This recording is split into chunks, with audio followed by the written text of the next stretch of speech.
Hi, this is Nora. Welcome back to my channel. I've tried 5 self-improvement tips and today I'm going to tell you what I learned.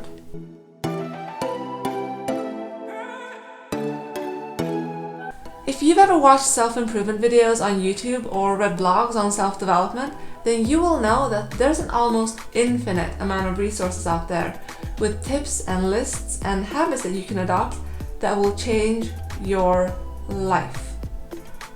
I've read a lot of these blogs and I've watched a lot of these videos, and while some of the things on the lists seem fairly obvious, things that we all know are a part of a healthy lifestyle, sometimes I come across things that just make me think, what?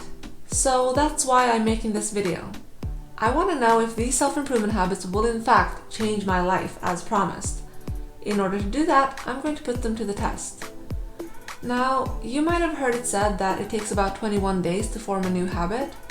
This is actually a myth. A popular myth which started with an observation made by Maxwell Maltz. He's a plastic surgeon who published a book in 1960 called Psycho-Cybernetics. In this book, he makes the observation that it takes about 21 days for patients who've had plastic surgery on their faces to get used to the new face they see in the mirror. He made a similar observation with patients who've had amputation and their sensation of phantom limbs. So he writes in his book that it seems to take a minimum of 21 days for an old mental image to dissolve and a new one to form. Somewhere along the way, this observation was accepted as fact. However, a study performed by the University College of London in 2009 found that it takes anything from 2 weeks to 9 months for a new habit to form and become automatic, with an average of 66 days. Even though the 21-day theory is kind of bust, I figured it's at least a long enough period of time for me to try something new and see if it even works for me or if it's something I enjoy and want to continue. So in this video, I'm going to be trying 5 self-improvement habits for 3 weeks, and I'll be recording my progress along the way and taking you along on the journey, and then I'll summarize whether or not they worked for me, what I thought of them, and if they were really as life-altering as they were claimed to be. Get up the first time your alarm rings. So, my boyfriend laughed when I told him this one. That should tell you everything. I'm the person who has like 10 alarms in the morning and I press snooze every time, and then I get up with barely enough time to brush my teeth and get to work at a reasonable hour. I'm always just chasing those extra few minutes of blissful sleep. And that's the thing, I've convinced myself that those extra minutes of sleep in the morning are actually blissful. But as much as I might feel that I need those extra few minutes, they don't actually make it any easier to get out of bed. If you're getting enough sleep, then your body will naturally start preparing itself for waking in the hour before you wake up by actually shifting your sleep cycle and going into longer periods of REM sleep. Some sleep experts say that snoozing is the worst way to start your day because what might happen is that you go into a new sleep cycle, and then the next time your alarm rings, you might be waking up from a deeper state of sleep. And this can make you feel sluggish and tired and groggy, and that can last anything from a few minutes to a few hours after you wake up, something called sleep inertia. There isn't any research done that proves this or that shows the effect of snoozing on your overall health or on sleep inertia, but there is one thing that most researchers agree on, and it's that snoozing does not give you a good quality sleep. The time that you spend snoozing in the mornings does not count towards your total number of hours slept during the night. And that's because it's not enough time for you to complete a full sleep cycle. And so the best thing that you can do for your sleep and to make sure that you get the right amount of restorative sleep during the night is to set your alarm for the time that you actually need to get up and give the snooze button a pass.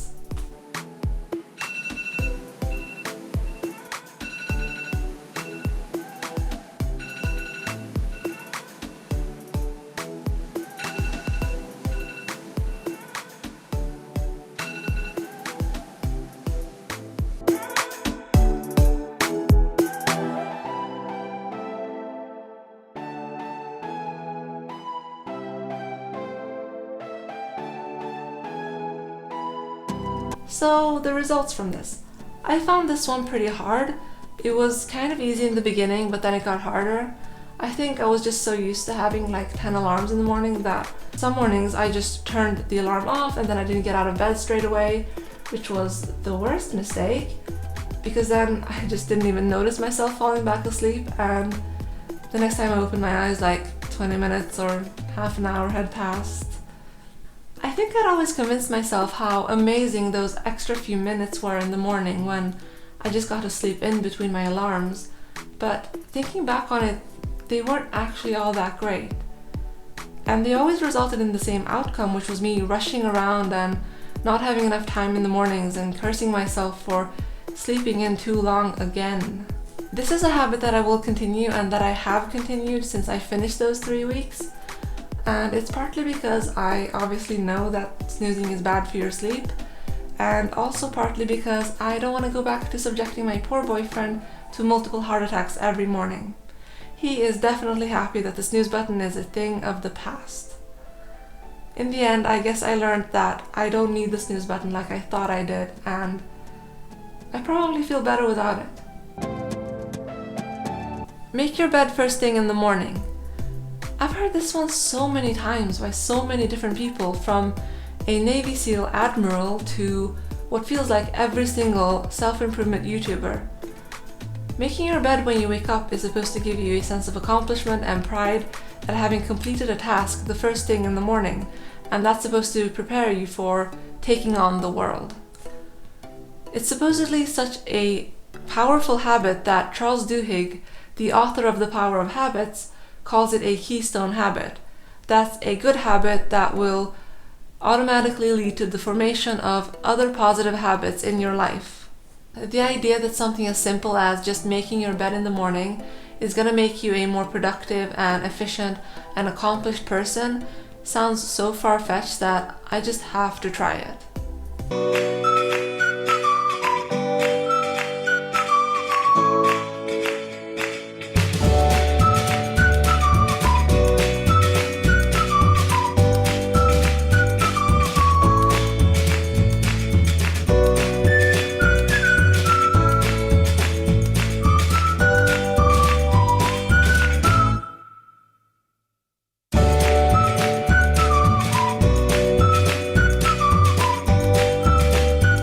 Housekeeping made our beds better.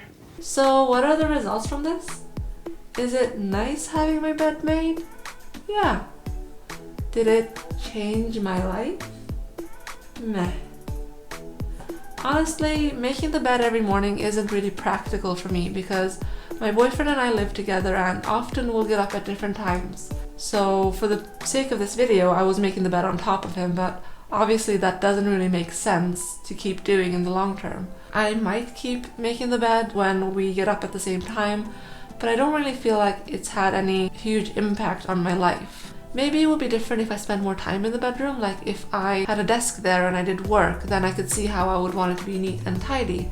But as it is, I basically just sleep and do my makeup there, and then I go to work and I'm gone for most of the day and I don't even see it. I know it's supposed to give you a sense of accomplishment and increase your productivity for the rest of the day, but maybe it's just me, but I haven't really found that to be the case for me. If anyone else has had a different experience with this, I would love to hear about it because there are so many people that just swear by it, and so clearly it is working for some people, but it doesn't really seem to work for me. Wake up early. During my YouTube self-improvement binge, I've seen so many people talking about the benefits of waking up early and how it helps them be more productive throughout the day and get so much done. This is actually a habit that I used to have when I was in university, but I couldn't really keep it up for more than 2 years, and then I sort of fell out of the habit and I haven't been able to get back into it since then, even though I have tried a few times. A lot of YouTubers I saw talking about this said they get up at 5 a.m., which seems a bit extreme for me, so I figured I would start at 6 a.m. and see how that goes. So, my boyfriend's reaction to me making him wake up at 6 a.m. is drinking obscene amounts of coffee in the morning. But you know, whatever works, right? Now some people drink water out of these silly things, but you see what I do is I just fill it with cold brew coffee and it keeps me alive. So the results of this varied a bit in the weeks. I found that in the beginning it was really easy and I had no troubles getting up and I had lots of energy throughout the day. This did not last. The second week was by far the hardest. I was on holiday, so I didn't have work this week, and my boyfriend and I went on a mini holiday up to Stockholm where we visited my brother and we just saw the town. I hadn't really been there much before, so it was really amazing and we had a great time, but it also meant that we stayed up later than normal, and so getting up early in the morning was a struggle. The third week was fine. After a few incidents, I started leaving the alarm further away from my bed so that I actually had to get up in order to turn it off. I did find that I felt a bit tired during the day, but not more than normal, and I think that has more to do with the fact that I don't always go to bed on time. One of the greatest things that I've learned from this experience is that I really love that time in the morning, and it's been so nice just being able to get up and have a cup of tea and take it easy and just read my book, and it's been a nice peaceful mornings. I think this is a habit that I will try to continue because it has been really good for me and I think it has worked for me. Has it changed my life? I mean, it's changed my days. It's made them feel longer and made them start off in a better way, and I think that's a pretty huge thing. So in that way, I guess maybe it has changed my life. I realize we're all different and some people work better during the night and some people work better in the morning, and that is completely fine. However, I think one of the things that I have learned is that when people say that I'm not a morning person, what they might mean is that they're just sleep deprived. And I think that's a problem a lot of us have these days, is that we are chronically sleep deprived. We just don't get the amount of sleep that we need to during the night, and so of course mornings are going to feel horrible and difficult and we don't want to get out of bed. I mean, I used to say that I'm not a morning person, but I think I honestly might be. Alright, I had to adjust the lighting situation because the sun has gone down, or it's in the process of going down, so I hope this is fine. The next habit I'm going to talk about is reading daily. A lot of self-improvement blogs talk about the importance of keeping a regular reading habit. It's considered a keystone habit, and it can obviously help you acquire new information and skills when it comes to non-fiction books, and when it comes to fiction books, it'll help you exercise your imagination and experience new worlds. I used to read a lot. When I was in elementary school, I would go to the library and I would fill my backpack with books and just take them all home, read them in a week, and then go back and repeat the same thing again. I read constantly. This is a habit that I sort of fell out of when I started high school and university and I didn't have as much time anymore, but it's something that I miss and really look forward to trying to start up again. I usually only read fiction books, but I've always wanted to get more into reading non-fiction, so for this video I decided to challenge myself by reading non-fiction in the morning and fiction books in the evening.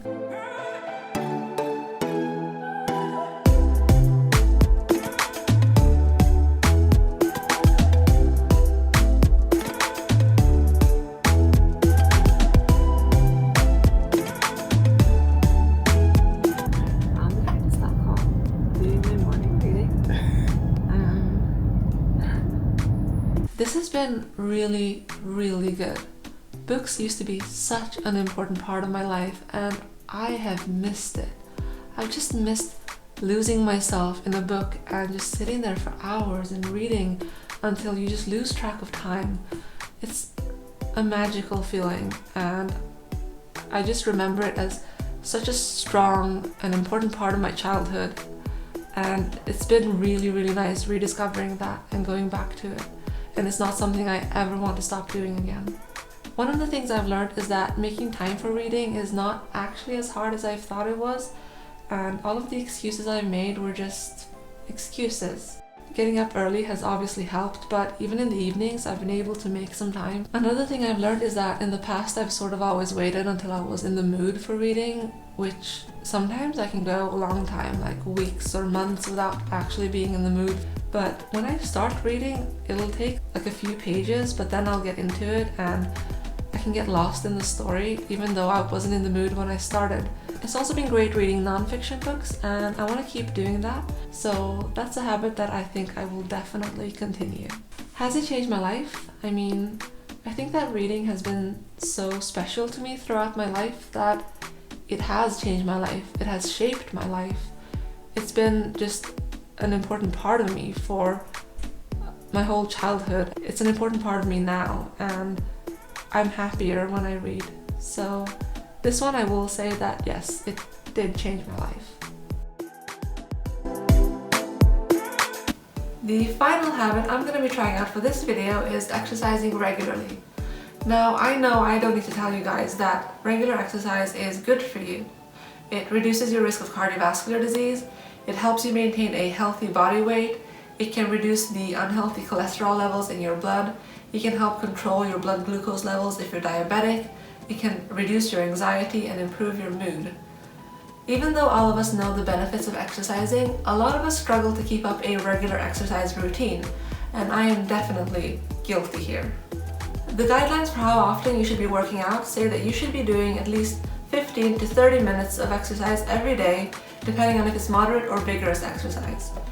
They encourage you to move daily, but say that you should be aiming for at least 75 minutes of vigorous aerobic activity every week and 2 muscle strengthening days per week.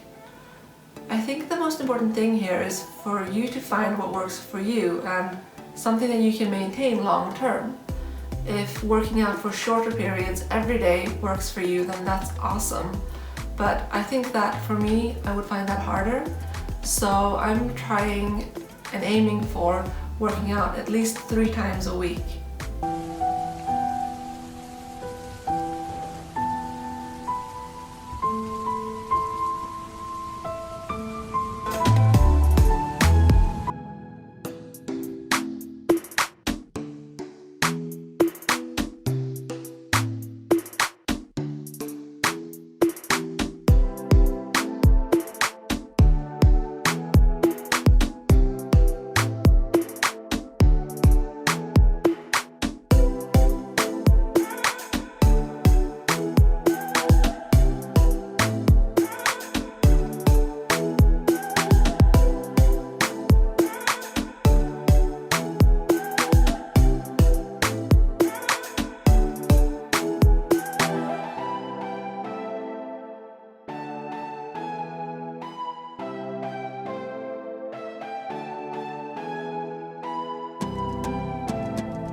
Results, I'm not gonna lie, this one was tough. I knew this was gonna be tough, and it was a challenge. The first week was painful, and I mean that literally. I was in pain. I had not been working out for months, like probably even a year before this. I got my gym membership like last year, and then I used it a few times and then I just stopped. So basically I just hadn't been working out for almost a year, and I could tell. I missed one day the first week, and that was because we were moving Cody's stuff over from his apartment because we were moving in together, and it was like 31 degrees. We were moving furniture on the bus, and it was painful enough already without going to the gym. So yeah, we used that as an excuse and we skipped that day. But other than that, we did manage 3 times a week, and actually the second week got a little bit easier. The third week, it wasn't as painful anymore. I think now the hardest part is basically just getting to the gym. It's the mental activity of getting yourself through the doors, you know? But once I'm there, it's actually fine. During the 3 weeks, we obviously went away to Stockholm, but even then we went to the gym at the hotel. I have some clips from that I'll show you. But yeah, we've continued this habit actually since we finished the 3 weeks. We continued exercising 3 times a week, but lately it's not been as good because the last time I went to the gym, which was about 2 weeks ago, it was really full of people, so we didn't really feel that safe being there, so we left. My gym membership is actually running out, so we're gonna look for other options and other places we can go which are maybe not as crowded. In terms of has it changed my life, I mean, yeah, probably. I think it's one of those changes you don't necessarily see right away. It takes a bit of time to notice it, but I do feel better when I go to the gym. Like when I've gone, obviously the difficult part is getting there, but when I'm finished and I'm leaving, I always feel happier and full of endorphins and just a lot better about myself. So I think in that way it has changed my life because it's making me feel better about myself and it's improving my health, and that's something that's going to affect my life in the long term and also in the short term, I think, yeah. I know exercising releases endorphins and that makes you happy, and I have noticed that. I mean, after going to the gym I usually feel like I have a lot more energy. I remember one day in particular where I just was not feeling it. Like I was low on energy, low on mood, just low in general, and I went anyway. I forced myself through it, and by the end of it I was just, I just got past that slump and I was just really feeling a lot better and happier. So I think this one is life-changing. Alright, I'm gonna wrap this video up here. Thank you so much for watching. This has been a project, but it's also been a lot of fun. Although I am kind of dreading putting it all together into a video. It's going to be the first really big video that I've made, but I hope you guys like what I make, and I'll see you in the next one. Bye!